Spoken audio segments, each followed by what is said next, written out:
Hello నమస్తే అందరికీ, నా పేరు పవన్.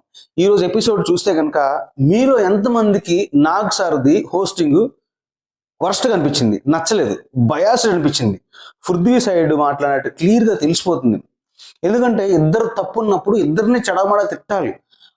అంతేగాని ఒకరినే పాయింట్ అవుట్ చేసి అతన్నే షట్ ఆఫ్ యువర్ మౌత్ అని చెప్పి గట్టిగా అరుచుకుంటూ అతను టార్గెట్ చేయడం అనేది నాకు నచ్చలేదు.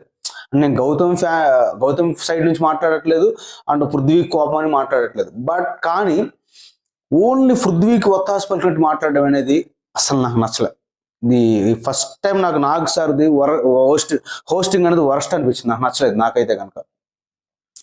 సో మనం వీడియోలోకి వెళ్ళిపోదాము, ఎపిసోడ్లోకి వెళ్ళిపోదాము. నా ఛానల్ ఎవరైతే కొత్త చూసినారు ప్లీజ్ సబ్స్క్రైబ్ చేసుకోండి. చూసిన ప్రతి ఒక్కరు కూడా డెఫినెట్గా ఒక లైక్ బటన్ అయితే ప్రెస్ చేయండి. థ్యాంక్ యూ సో మచ్, నాకు సపోర్ట్ చేస్తారని కోరుకుంటున్నాను. వీడియోలోకి వెళ్ళిపోదాం. నాగ్ సార్ అయితే కనుక రోహిణిని ఫుల్గా మంచిగా అదేంటి ఏమంటారు పొగుడుతారు, మంచిగా సెలబ్రేట్ చేస్తారన్నమాట. నువ్వు బాగా విన్ అయ్యావు, నువ్వు ఏం చేయలేవు, ఏం పేకలేవు, నువ్వు గేమ్ ఆడలేవు, 0 అన్న వాళ్ళ దగ్గర నువ్వు కరెక్ట్ చేసి చూపించావు, విన్ అయ్యి సూపర్ హ్యాట్స్ ఆఫ్ అని చెప్పేసి చాలాసేపు పొగుడుతారన్నమాట. చాలా ఆనందం వేసింది, రోహిణి కూడా చాలా హ్యాపీ ఫీల్ అయింది ఆ విషయంలో. రోహిణి విష్ణుప్రియ మీద డిస్కషన్, అదే క్యారెక్టర్లెస్ గురించి మాట్లాడింది కదా, ఆ డిస్కషన్ లో వాళ్ళిద్దరిని కన్ఫెషన్ రూమ్ పిలుస్తారనమాట. సో ఇక్కడ చూడాలయ్యా, ఈ కన్ఫెషన్ రూమ్ లో కనుక విష్ణుప్రియ తెల్ల ముఖం వేసింది. ఎందుకంటే ఎందుకు తెల్ల ముఖం వేసిందంటే, ఇక్కడ విష్ణుప్రియ రోహిణికి చెప్పింది ఏమని, నేను ఫస్ట్ నిఖిల్ ట్రై చేశాను, తర్వాత నిఖిల్ అవ్వలేదని చెప్పేసి నేను మళ్ళీ పృథ్వీకి ట్రై చేశాను అని చెప్పేసి. అందరు వాళ్ళు లివింగ్ రూమ్ లో మొత్తం వాళ్ళు అందరూ వింటున్నారు, కన్వెన్షన్ రూమ్ లో వింటున్నారు, అందరూ ఆడియన్స్ వాటికి. ఇక ఈ అమ్మాయి తెల్లముఖం వేసి ఏం మాట్లాడో కూడా అర్థం కాలేదు విష్ణుప్రియకి. దెబ్బకి అడ్డంగా బుక్ అయిపోయింది. నాగ్ సార్కి అయితే కనుక మామూలు బుక్ అవ్వలేదు, గట్టిగా పడింది. ఓకే, ఇద్దరి మధ్య డిస్కషన్ లో యాక్చువల్గా ఇప్పుడు విష్ణుప్రియకి అండ్ రోహిణికి డిస్కషన్ ఉంది కదా, ఆ డిస్కషన్ అయితే కనుక న్యాయవాదిగా న్యాయపరంగా న్యాయం చెప్పమని చెప్పేసి అవినాష్ని నిలబెడతారు అన్నమాట. ఫస్ట్ యాక్చువల్గా అమ్మాయిల మధ్యలోకి దూరి డిస్కషన్ అదేంటి న్యాయం చెప్పాలనేది భయం మనోడికి యాక్చువల్గా. సో మనోడు ఏం చేశాడంటే, సార్ ప్లీజ్ వదిలేయండి సార్, నా వల్ల కాదు సార్, అటు నుంచి స్టార్ట్ చేయండి సార్, ఆ కారణం నుంచి అది ఈ కారణం స్టార్ట్ చేయండి సార్, నా వల్ల కాదు అని చెప్పేసి కొంచెం ఫన్నీ మూమెంట్ అయితే క్రియేట్ చేశాడు. అంత సీరియస్గా జరిగిన సిచ్యువేషన్లో అది కొంచెం ఫన్నీ అయితే అనిపించింది. సో అందరిని అలా అడుక్కుంటూ వచ్చేటప్పటికి ఎవరిది మిస్టేక్ అంటే ఎక్కువ ఇద్దరిది మిస్టేక్. విష్ణుప్రియ క్యారెక్టర్ లేదు, నీ క్యారెక్టర్ అంతా అని చెప్పేసి అంత ఎమోషన్లో అనడం అనేది రాంగే. సో ఇటువైపు చూసుకుంటే కనుక రోహిణి విషయంలో కూడా రోహిణి ఏముంది, నువ్వు ప్లానెడ్గా ఆడుతున్నావు ఎందుకంటే లవ్ ట్రాక్ నడిపించుకుంటూ కావాలని అదేంటి ఓట్ల కోసం అని చెప్పి అన్నట్లుగా నువ్వు ప్లానెడ్గా ఆడుతున్నావు అన్నట్టు కూడా రాంగ్. ఎవరిష్టం వాళ్ళు ఆడుకుంటారు. సో కిందే రాంగ్ ఉంది, కింద ఇంకెక్కువ రాంగ్ ఉంది. ఎవరిది? విష్ణుప్రియది, నీ క్యారెక్టర్స్ అని చెప్పేసి. ఇదే రిపీటెడ్గా లాస్ట్ టైం కూడా నాకు సార్ ఆల్రెడీ చెప్పారు సోనియా విషయంలో క్యారెక్టర్ గురించి మాట్లాడితే. సో మళ్ళీ ఇది రిపీట్ చేస్తుంది. సో ఉత్తినే నోరు జారడం అనేది విష్ణుప్రియకి నోరు జారడం అనేది చాలా మంచి హ్యాబిట్ లాగా అనిపించింది నాకైతే చూసిన వెంటనే. కానీ గట్టిగానే ఇచ్చారు, అందరూ కూడా విష్ణుప్రియ తప్పని చెప్పారు.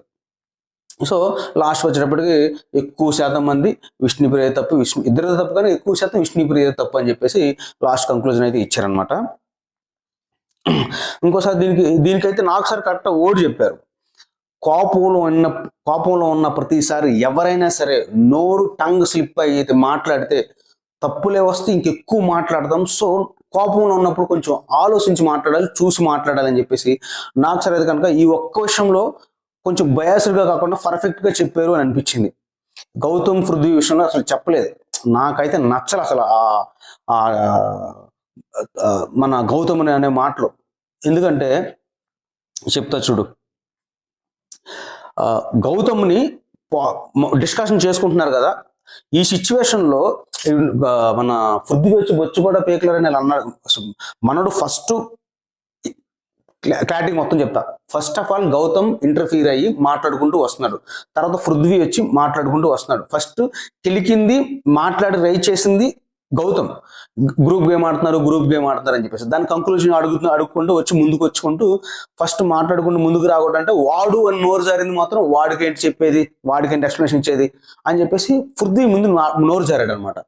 సో దానికి ట్రిగర్ అయిపోయి మనోడు ఏం పేకలేవు, నువ్వేం పీకుతావు, నా బొచ్చుకోడ పేకలేవు అని చెప్పేసి అంటాడు అనమాట. ఎందుకని మనోడు మీదకి ఇలా వెళ్ళిపోతుంటే ఇంకా అతను ఈ మనోడు ఏం చేస్తాడు, సో ఏం చేస్తాడు అని చెప్పేసి ఇతను నోరు జారకూడదు కదా. సో ఇలా జారడం కూడా మనోడిది మిస్టేక్, గౌతమ్ తప్పది, బొచ్చు కూడా పేకలే ఉన్నారు తప్పు.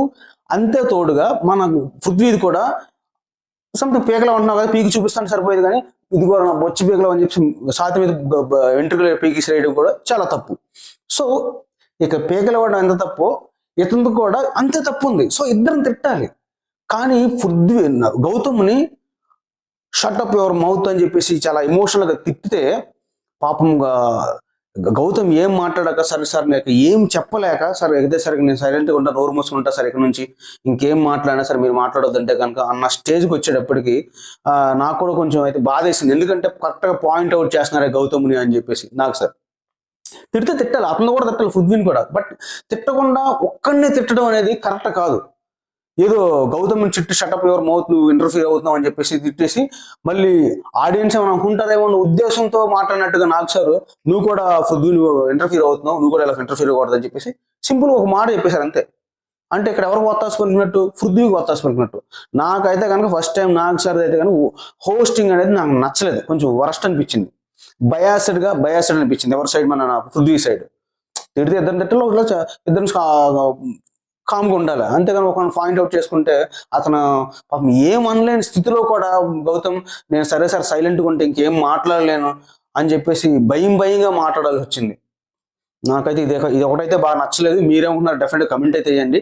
ఈ తప్పులో నాకు సార్ మాట్లాడిన తీరులో ఎవరి వైపు మాట్లాడారు, అసలు నాకు సార్ మాట్లాడింది కరెక్టా కాదా, ఒక్కడనే పాయింట్ అవుట్ చేసాం రైటా రాంగా మీరైతే డెఫినెట్గా కమెంట్ అయితే చేయండి. నాకైతే నచ్చలేదు, ముఖమాట లేకుండా చెప్పేస్తున్నాను, నాకు నచ్చలేదు. నాకు సార్ మా బిహేవ్ చేసిన ఫస్ట్ హోస్టింగ్ ఫస్ట్ వర్స్ట్గా అనిపించింది నాకు, ఈ విషయంలో బయాస్ అనిపించింది. సో ఎంత అయిపోయిన తర్వాత మొత్తం కూల్ చేశారు నాకు సార్ అందరినీ, కూల్ అయిపోయింది, అందరు కామ్డమ్ కూర్చున్నారు. అయిపోయిన తర్వాత నెక్స్ట్ స్నేక్ లాగా ప్రతి ఒక్కరు కంటెస్టెంట్ని పిలిచి మీకు హెల్ప్ చేస్తుంది ఎవరు, లీడర్ లాగా హెల్ప్ చేస్తుంది ఎవరు, ముందుకెళ్ళడానికి స్నేక్ లాగా తొక్కేసేస్తున్నారు ఎవరు పంపించేయడానికి ఎవరు అని చెప్పేసి చిన్న గేమ్ ఆడిచ్చారు. ఒకరికొకరు పేర్లు అయ్యి చెప్పుకున్నారు అనమాట. నువ్వు అది నాకు స్నేక్ అతను లీడర్ లాగా హెల్ప్ అయ్యాడు, అతను స్నేక్ లాగా హెల్ప్ అయ్యాడు అని చెప్పేసి స్నేక్ లాగా డబ్బు తొక్కేస్తానని చెప్పేసి.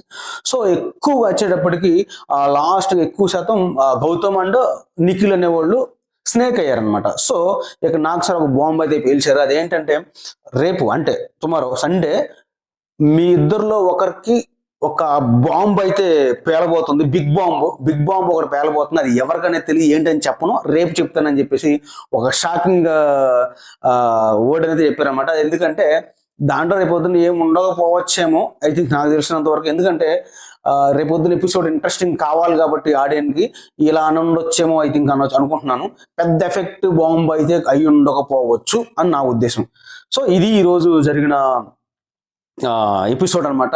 సో ఈ ఎపిసోడ్ లాస్ట్ చెప్తున్నా, ఈ ఎపిసోడ్లో గౌతమ్ పట్ల మాట్లాడిన తీరు నాగ్ సార్ది కరెక్ట్ రైటా రాంగా, బయాస్డ్గా పృథ్వీ సైడ్ వ్యవహరించారా లేదా, తప్పుగా మాట్లాడారా రైట్గా మాట్లాడారా ఇద్దరి మధ్య నాగ్ సార్ది. సో మీరేమనుకున్నారు డెఫినెట్గా కమెంట్ అయితే చేయండి. ప్లీజ్ కొత్తగా చూసిన వాళ్ళైతే నా ఛానల్ అయితే సబ్స్క్రైబ్ చేసుకోండి. అదేవిధంగా వీడియో చూసిన ప్రతి ఒక్కరు కూడా డెఫినెట్గా లైక్ బటన్ అయితే ప్రెస్ చేయండి. ఎందుకంటే ప్రెస్ చేస్తే నాకు కొంచెం ఇంకొంతమంది నా వీడియో ఎక్కువ మంది వెళ్ళే అవకాశం ఉంది కాబట్టి కొంచెం నాకు సపోర్ట్ అయితే చేస్తారని మనస్ఫూర్తిగా కోరుకుంటున్నాను. గుడ్ నైట్, జై హింద్.